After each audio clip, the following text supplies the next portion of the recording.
Greetings, dear viewers. I have a question for you. When was the last time you wondered why we pour petroleum products into the fuel tanks of our vehicles and not alcohol? Why have ethanol and its other relatives, despite their promising future, taken a back seat? At what point in human history did gasoline defeat alcohol? What historical processes and technological changes took place during this? Which of the well-known figures defended one and put obstacles in the way of the other? And what are the prospects for these types of fuel in the future? Let's figure it all out. And yes, there will be a lot of historical context in this story. You are on the Krasmodo channel. Enjoy watching. Nowadays, the world is filled with a lot of technically complex things, and to repair modern equipment, as well as to service and adjust electrical systems and electronics, you need special tools.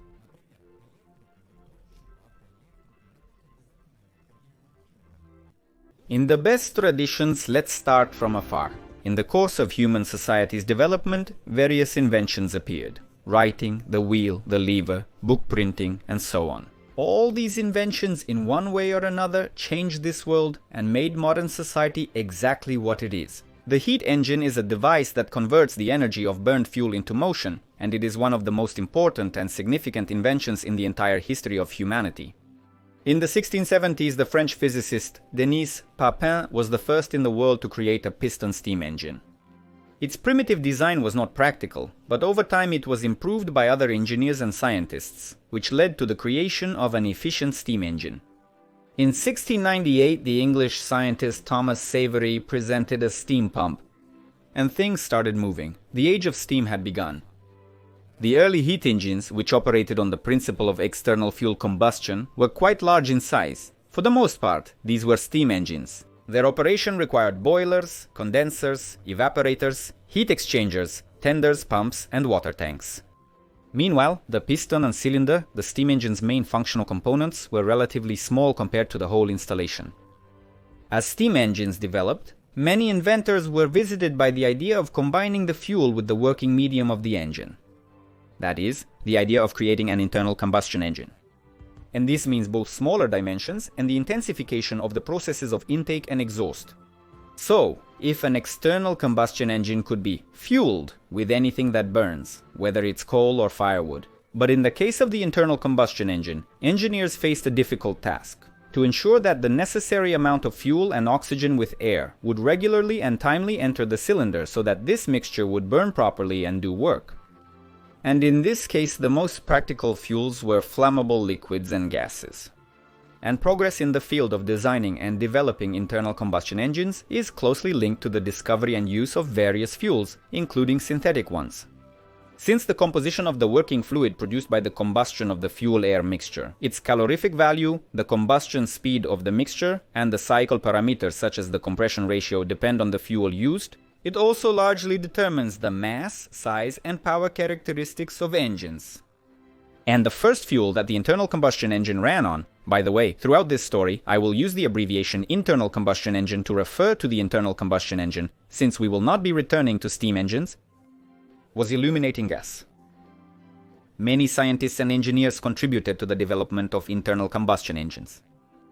As early as the 17th century, several experimenters first tried to use hot gaseous products to operate pumps and some engine-like devices. In 1794, Thomas Smith patented the gas engine created by John Barber in 1791. In that same year, 1794, Robert Street patented an internal combustion engine running on liquid fuel and built a working prototype. Philippe Le Bon's engine, patented in 1801, ran on illuminating gas, which, by the way, is not surprising, since Le Bon is considered the inventor of gas lighting. In 1804, the French inventor François-Isaac de Rivaz built an innovative piston engine, often called the de Rivaz engine. The engine ran on gaseous hydrogen and had design elements that have since become part of subsequent internal combustion engine prototypes. A piston assembly and spark ignition. There was no crankshaft mechanism in the engine's design yet. In 1807, the French engineer Nicéphore Niepce launched an experimental solid-fuel internal combustion engine that used coal dust as fuel. In 1820 in England, an engine was built in which hydrogen-air mixtures exploded in the combustion chamber. Then the chamber was cooled to create a vacuum that acted on the piston. In 1826, the American inventor Samuel Morey created an engine that ran on alcohol and turpentine, substances that had long been known to humanity. Another substance long known to people was oil. And so, in 1825, a year before Morey's invention, the English physicist Michael Faraday, after numerous experiments with distilling crude oil, isolated a flammable mixture of light hydrocarbons, gasoline. Since this oil was brought from an eastern country, it was originally given the name Javanese incense or fragrant substance.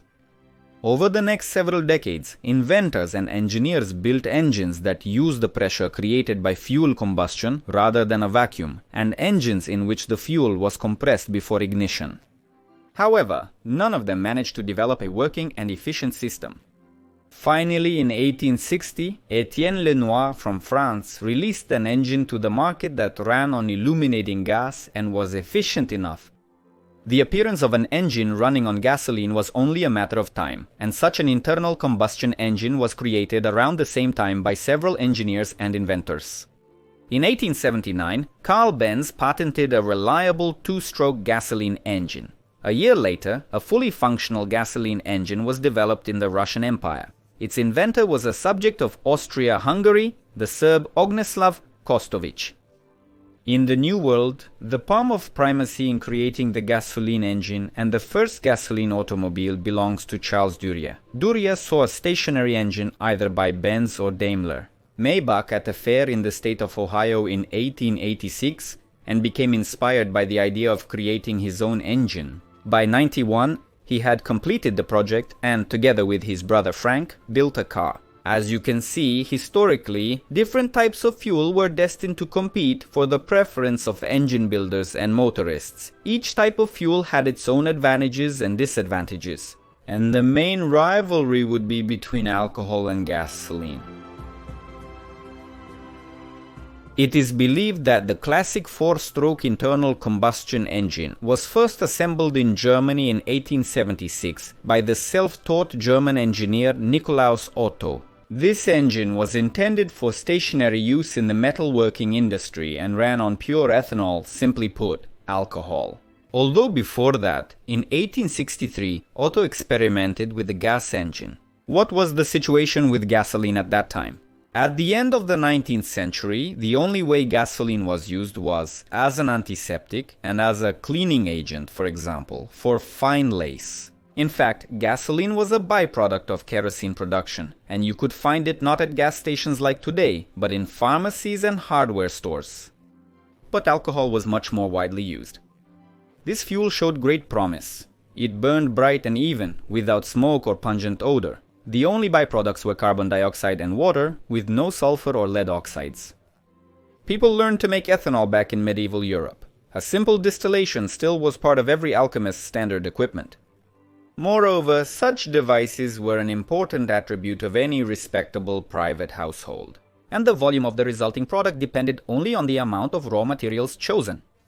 And it could be anything: grain, fruits, berries, even wood shavings. For centuries, alcohol has provided light, warmth, and a good mood to people. In the 19th century, alcohol fuel was used almost everywhere. People cooked food with it and lit their homes with it. Even the traditional alcohol burners from school chemistry labs are a tribute to the era when such devices were widely used during the age of great scientific discoveries. Engine builders also liked alcohol. In the second half of the 19th century, a number of engineers developed engines specifically designed to run on alcohol, and the main competitor to alcohol was the already emerging kerosene. The octane number, which we can easily identify in modern types of fuel by the numbers 92, 95, 98 in the name. For pure ethanol is 111. The most common product of primary oil distillation, kerosene, has only 45 units by this measure. A serious drawback that engineers were able to identify over years of experiments is the high heat of the evaporation, which caused difficulties with starting engines in cold weather. But a simple pre-start warm-up of the unit easily offset this drawback. In the mid-19th century, the alcohol fuel era started to decline. These changes were hardly noticeable at the time. In some regions, whale oil was still being widely used as fuel, while the oil industry was just in its infancy. But the rapid development of this industry would soon change the world. For the first time, Americans had to think about an alternative to the most common liquid fuel during the Civil War of 1861 to 1865. The government of Abraham Lincoln specifically imposed high taxes on alcohol and its derivatives in the country to put economic pressure on the southern states. As you may know, the South was agrarian. They produced millions of tons of alcohol there, and it was one of the most important export items for the Southerners. By the way, this alcohol was actively used in the northern states. As a result of the war, there was a fuel shortage in the north, and it was necessary to find an alternative. The alternative was oil, or more precisely, products derived from its distillation. A special role in the triumphant rise of oil products, first in the United States of America and then in the world, was played by one man whose name was John Rockefeller. Earlier, everyone, after being the first to evaluate the potential of the new product, he and his associates started acquiring United States companies that manufactured and sold oil products, and also to squeeze out his main competitors, the farmers who supplied ethyl alcohol to the market. As a result, by 1870, his company controlled more than 95% of the American energy market and 90% of the relevant exports. In those years, the main product obtained from oil was kerosene. At the early stages of its production, all other byproducts were simply dumped on the ground. However, Rockefeller soon optimized the production processes. Gasoline was now used as fuel at oil refineries, and naphtha, bitumen, petroleum jelly, and so on found use in construction and other industries. It is worth noting that initially, with each passing year, the price of extracted oil decreased. The first batches of oil from the fields in Pennsylvania in 1859 cost about $18 per barrel. A year later, it was already $9.50, and by 1861, thanks to the insane growth in production volumes, the price dropped to 49 cents. And later, Rockefeller, having access to cheap raw materials and optimizing a lot of oil product manufacturing processes, achieved a low price for kerosene. After getting Americans used to affordable and convenient oil products, he slowly raised prices, becoming incredibly wealthy. In 1911, Rockefeller was forced to break up his business into 34 smaller companies according to antitrust law, but in reality, the monopoly simply went into the shadows. Rockefeller owned a controlling stake in all 34 companies and continued to increase his capital. Almost all major American oil companies originated from Standard Oil. Chevron was among them. That's how it happened historically. Historically, in the mid-19th century, only Russia and the United States had proven oil reserves. All other countries used traditional resources for heating and lighting: wood, coal, peat, wax, and ethanol. In Europe, France was always the main supplier of alcohol-containing liquids. Britain was strong in the coal industry and coal-derived gases. Germany successfully applied advanced scientific achievements in chemistry. It was there that synthetic gasoline and petroleum jelly were created. And in old Europe, with its established local fuel market, it was the Nobel brothers, Robert, Alfred, and Ludwig, who made a shift.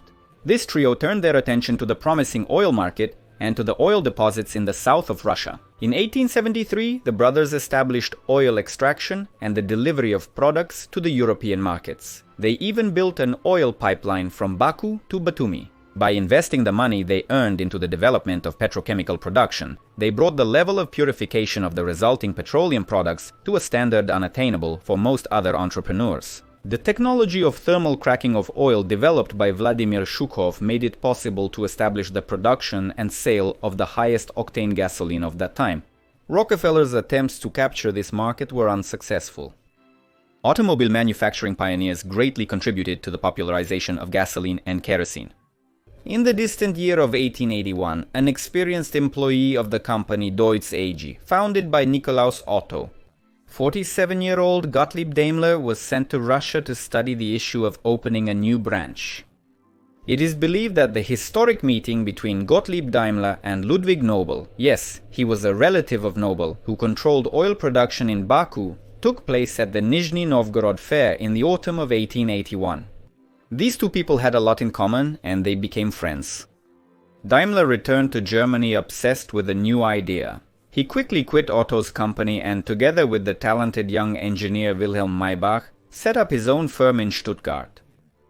The origin of Daimler's initial capital is unknown, But the funds were more than enough to acquire a separate building, mechanical workshops, purchase all the necessary equipment, and set up an experimental production of internal combustion engines that ran exclusively on the high-octane gasoline produced by the Nobel brothers. Meanwhile, at Daimler and Maybach's workshop in the Deutz company, and in Benz's company, several efficient gasoline carburetors were invented.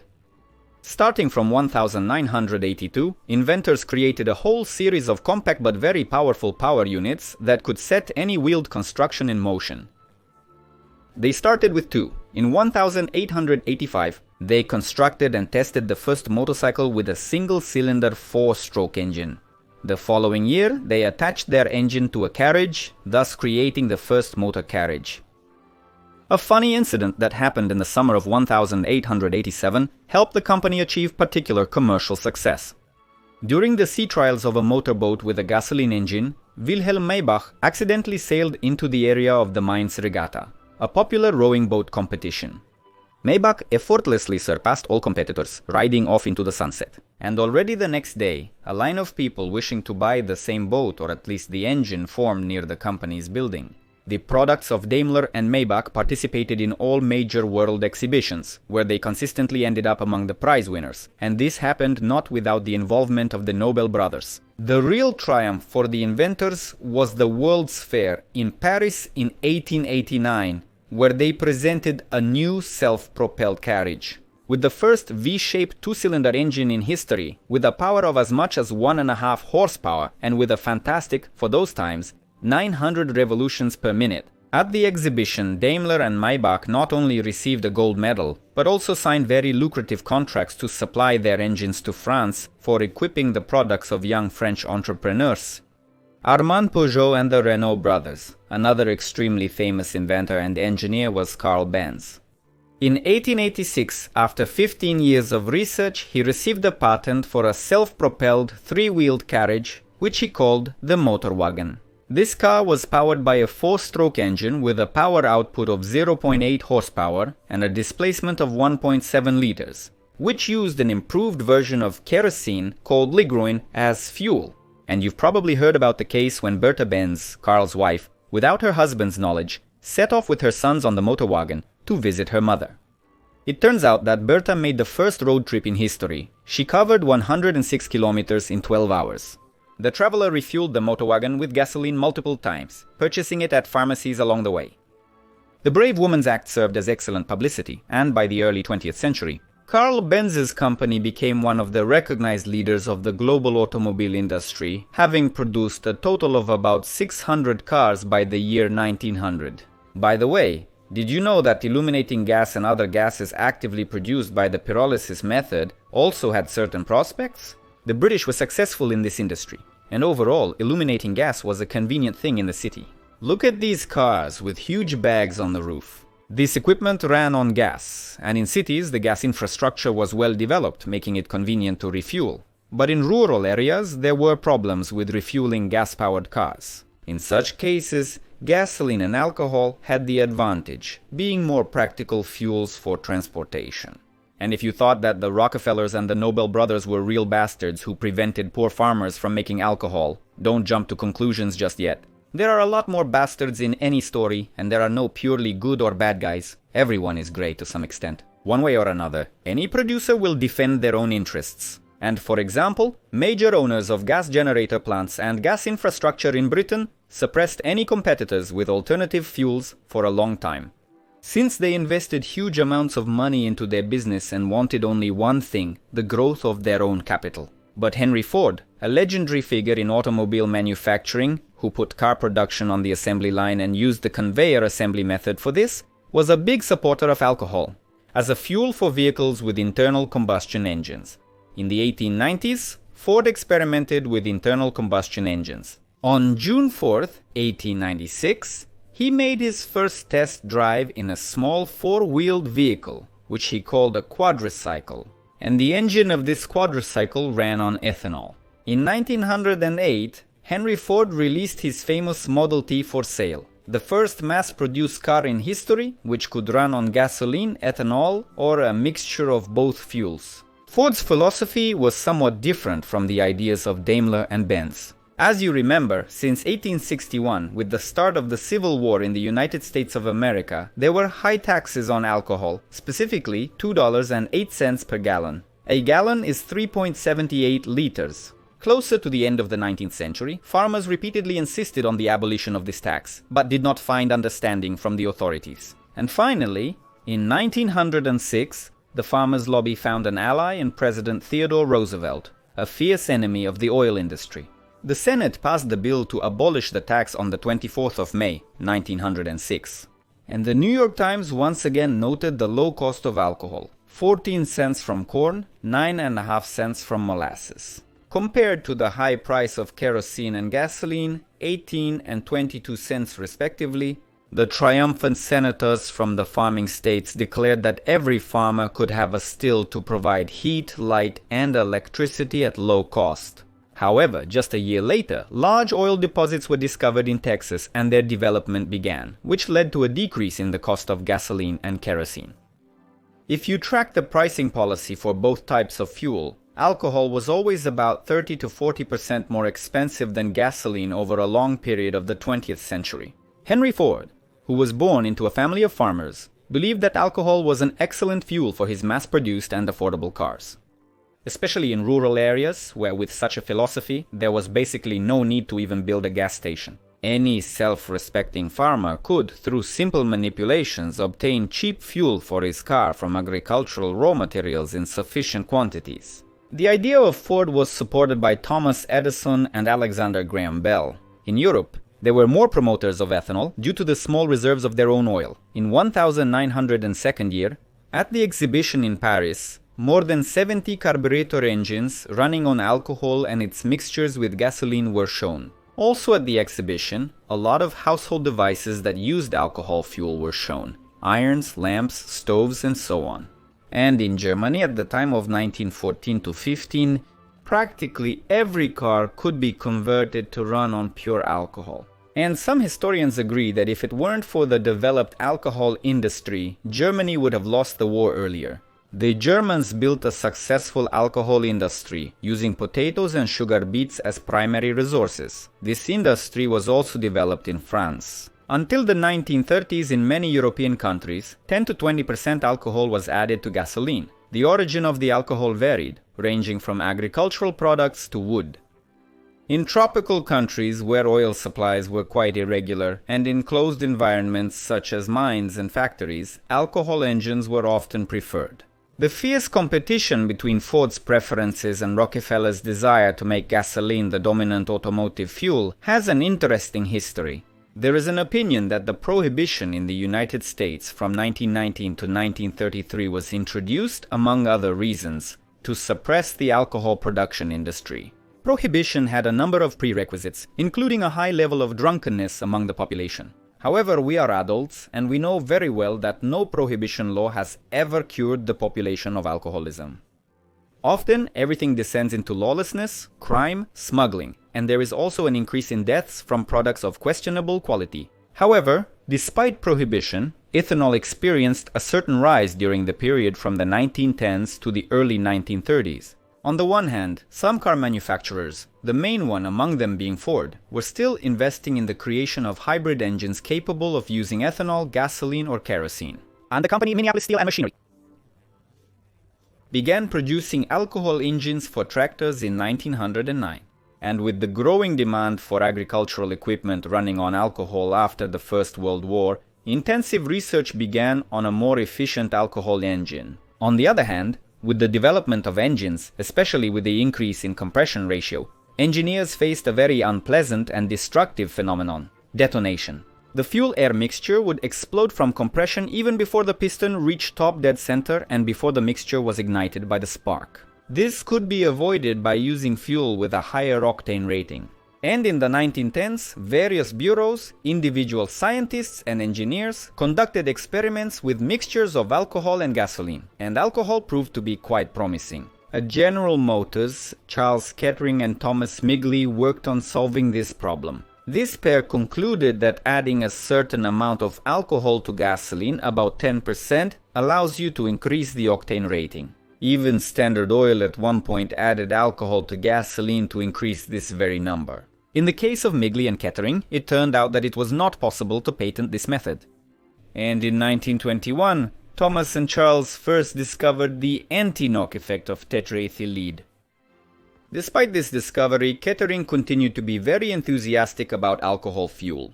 However, the bosses decided otherwise, giving preference to TEL. This was supported by a study by GM, which stated that a complete transition to alcohol would require processing about 46% of all food products into ethanol. Here are some numbers for you.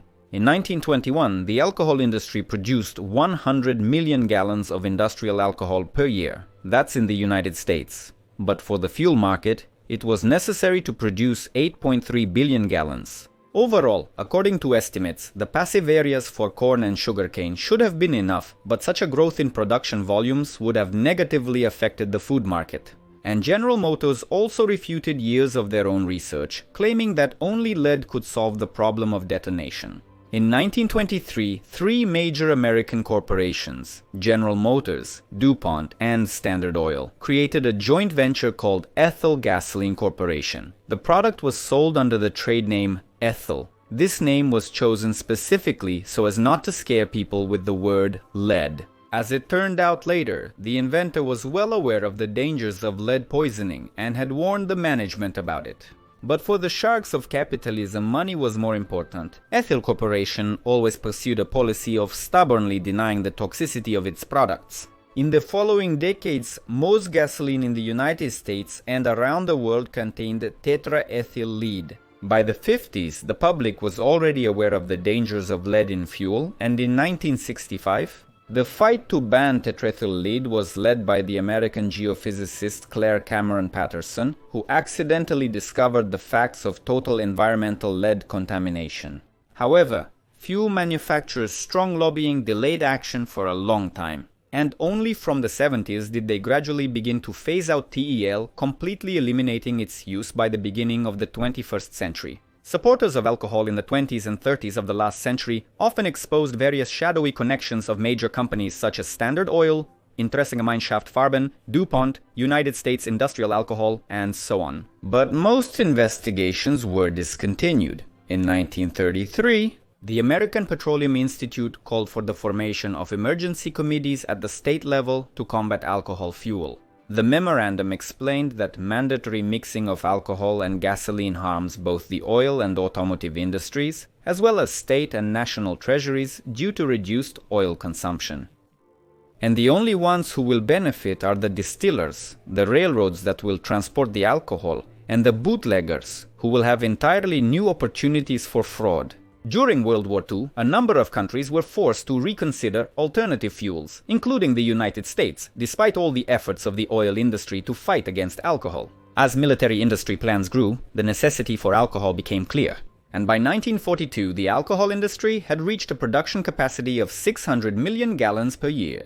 But by the end of the war, gasoline had once again become available at a low price. Another surge in alternative fuels occurred in 1973 with the onset of the fuel crisis. The price of a barrel of oil then rose from $3.89 in 1973 to $21.59 in 1980. In those difficult years, many countries expanded their focus toward the biofuel sector. But the most successful large-scale energy plan focused on ethanol was implemented in Latin America. Since 1976, Brazilian law has mandated adding 10-25% ethanol to gasoline. In 1979, the Italian car manufacturer Fiat produced at its Brazilian factories the first commercial Fiat 147 car, equipped with a 4-cylinder engine designed to run on pure ethanol. Since the 70s in the United States, a number of fuel companies, including Ashland, Chevron, Bacon, and Texaco, have once again become interested in ethanol as an additive to gasoline. Since then and to this day, in the United States and some other countries, governments have encouraged the addition of ethanol to gasoline and the production of biodiesel. In this chapter, let's briefly touch on the features of internal combustion engines running on ethanol, the advantages and disadvantages of alcohol, as well as the future prospects of this fuel. As you know, a fuel-air mixture enters the engine cylinders. and this mixture must have a certain air-to-fuel ratio. If for unleaded gasoline it is 14.7 to 1, for methanol it is 6.5 to 1, and for ethanol it is 9 to 1. This means that to release the same amount of energy, alcohol needs less oxygen than gasoline. Alcohol's advantages include being eco-friendly and the ease of converting equipment from gasoline to alcohol. In particular, when adding 10 to 20% alcohol to gasoline, there is no need to interfere with the engine settings. The oil in an engine running on alcohol lasts longer, and the engine itself heats up less. Alcohol is quite cheap these days and can compete with gasoline. And at first glance, it seems like a very promising picture. But let's look at the downsides. Alcohols have lower heat conductivity, like most types of fuel with high anti-knock resistance. That is, 1 liter of alcohol produces less energy when burned than 1 liter of gasoline. However, this factor is offset by the increased efficiency of the engine. Starting the engine on alcohol fuel becomes more difficult at low temperatures. A mixture of alcohol and gasoline can separate when moisture gets in. However, the main disadvantages of alcohol as a fuel are not concentrated in its use, but in its production. It is relatively cheap, but only as long as it is produced from agricultural byproducts. As soon as farmers start growing crops for ethanol production as the main product, the cost will increase significantly. It is also worth remembering that modern agriculture is not that environmentally friendly. Initially, large areas of land are allocated for growing certain types of crops. Fertilizers are applied there, and the fields are treated with chemicals to protect the harvest from pests. Machinery travels across fields, polluting with exhaust and brake pad wear. Growing plant biomass for the alcohol industry competes with food production. And as it is said in one of the quotes from the series The Sopranos, "Buy land, what else? God isn't making any more of it." That was Will Rogers who said that. And the reserves of fertile soil in the world are limited and tend to decrease due to irrational use and other factors. How much alcohol fuel does humanity need? Let's take a look at the global statistics of petroleum product production. In 2022, 1,340,000,000 tons of gasoline and 1,370,000,000 tons of diesel were produced. In the same year, 81.5 million tons of ethanol were produced worldwide. Out of the total volume, 55% was in the United States of America and about 30% in Brazil. Let's focus exclusively on gasoline. The volumes of the alcohol industry cover only 6% of global consumption. Let's set a more realistic goal. Let's say we want every gas station in the world to have a mixture of 20% alcohol and 80% gasoline. For our plan, we will need 268 million tons of alcohol annually, and judging by the trends, a little more with each passing year. And that's an increase of current production volumes by 3.2 times. In this table, you can see the average yield of ethanol from various raw materials. To obtain the missing 185 million tons of alcohol needed for our modest task, we will use the most profitable agricultural crop, corn. Its average yield in the world is 5.5 tons per hectare, that is 550 tons per square kilometer. Excellent. We would only need to plant a total area of 1,157,000 square kilometers. Big numbers are often hard to grasp, so let's compare. This area is equivalent to the size of a country like Colombia, or twice the area of France. And if we take the average yield for all crops, which is about 100 kilograms from a ton of raw material, we would have to cultivate an area comparable to the size of India.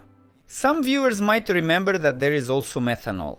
Yes, there is, and about 170 million tons of it are produced per year, with more than half of that in China. However, most of it nowadays is produced by chemical synthesis, and only a small portion is obtained by dry distillation of wood. By the way, since we mentioned methanol, it's actually an excellent fuel for various types of racing vehicles, and has been used for a long time. As I already mentioned, less air is needed for its combustion, and the compression ratio of a methanol engine reaches 15 or 16 to 1, which allows for greater power output. Replacing gasoline with alcohol is a complex task that countries are tackling with different levels of success. In the United States, ethanol and gasoline blend brands like 85 and E10 are being introduced. Let me remind you, about 55% of the world's ethanol production is concentrated here. Brazil is introducing 22 to 25% ethanol into gasoline. high ethanol brands are available, including E85 and E100. In Ukraine, since 2013, it has been legally mandated that gasoline must contain 5% ethanol, increasing to 7% from 2014 onwards. Gas stations widely sold fuel with a bioethanol content ranging from 30% to 37%. In several countries, including Venezuela, Thailand, India, Argentina, Colombia, Canada, Australia, Indonesia, and the Philippines, gasoline contains 5–15% ethanol. Note that the overwhelming majority of the countries listed are major producers of agricultural products, and from the byproducts of agricultural, so that all the remaining good doesn't just pointlessly rot in a compost pile, alcohol is produced. As you can see, everything in this world follows quite logical laws. The cheap and accessible resource wins. In the 1860s, the appearance of cheap kerosene saved whales from total destruction. And in our time, gasoline and other petroleum products are accessible and relatively cheap. In this video, we briefly explored the history of the conflict between alcohol and gasoline as fuel sources. For example, I left you a link to an article about the history of alcohol fuel, from which I took part of the material. The topic is very interesting and multifaceted. I do not intend to take sides. For me, the fact that I fill my motorcycle with gasoline is a given. In the cultural and political context, alternative types of fuel, especially alcohol, have had and still have symbolic and politically strategic significance, both among supporters and among opponents, which goes far beyond the simple replacement of one product with another. Opponents viewed ethyl alcohol as a scheme to rob taxpayers for the enrichment of farmers, as turning food for the poor into fuel for the rich, as worsening soil erosion problems, and as a minimally useful alternative. Supporters saw in alcohol fuel the potential for a revolution in the agricultural economy, for dispersing urban smog, and for limiting the power of the oil industry, and also an altruistic dream that humanity could live on solar income, not on fossil fuels. In the context of our days, 10% alcohol in gasoline doesn't really solve environmental problems. If it's profitable for manufacturers to add alcohol, they'll add it. If there's a more profitable additive, they'll use that instead.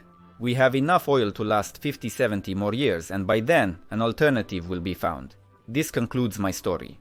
I hope you found this story interesting and that I didn't waste your time. If that's really the case, don't forget to like, share this story with your good friends, and subscribe to the channel if you haven't done so yet. And in the comments, you can share your thoughts about the rivalry between gasoline and alcohol. I especially want to thank everyone who supports my work through YouTube sponsorships and one-time donations. This was the Krasmodo channel. See you next time.